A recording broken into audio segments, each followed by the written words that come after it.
In today's video, I'm going to teach you how to uninstall Microsoft Excel from your Windows 11 computer. This process can differ slightly depending on whether Excel is part of a larger Office suite or if it's installed as a standalone app from the Microsoft Store.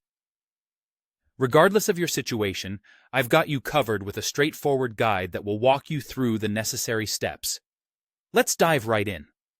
If Excel is part of an Office suite, such as Microsoft 365 or Office 2021, you'll need to uninstall it through Windows Settings. Start by navigating to your settings, which you can easily find by clicking the Start menu and selecting the gear-shaped icon, or simply typing Settings into the search bar. Once you're in the Settings menu, head over to the Apps section and click on Installed Apps. This is where all apps installed on your system are listed. Scroll through your list of apps until you find the Office product you want to remove, such as Office Home and Student 2021.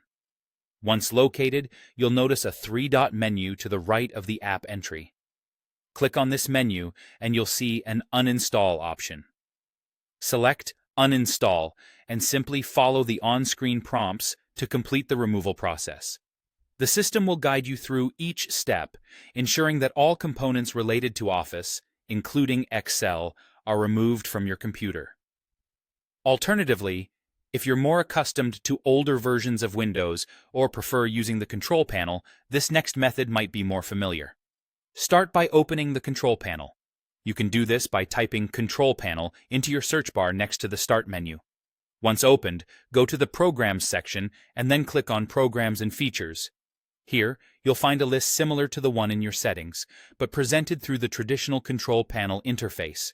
So, once again, find Microsoft Office in this list. Click on it to highlight it, and then look towards the top of the window for the Uninstall option. Clicking Uninstall will initiate the removal process. Follow the prompts that appear, taking care to read any messages to ensure you're aware of what's being deleted. After all, you want to make sure only the parts you intend to be removed actually are. There you have it. 2 effective methods for uninstalling Excel as part of an Office suite from your Windows 11 PC. Whether you've chosen to go through the modern settings interface or the classic control panel, both methods will successfully remove Excel and any related Office suite components. Feel assured that by following these steps, you'll be freeing up space and decluttering your system from unwanted programs. Thank you for watching, and don't forget to like and subscribe for more tech tutorials.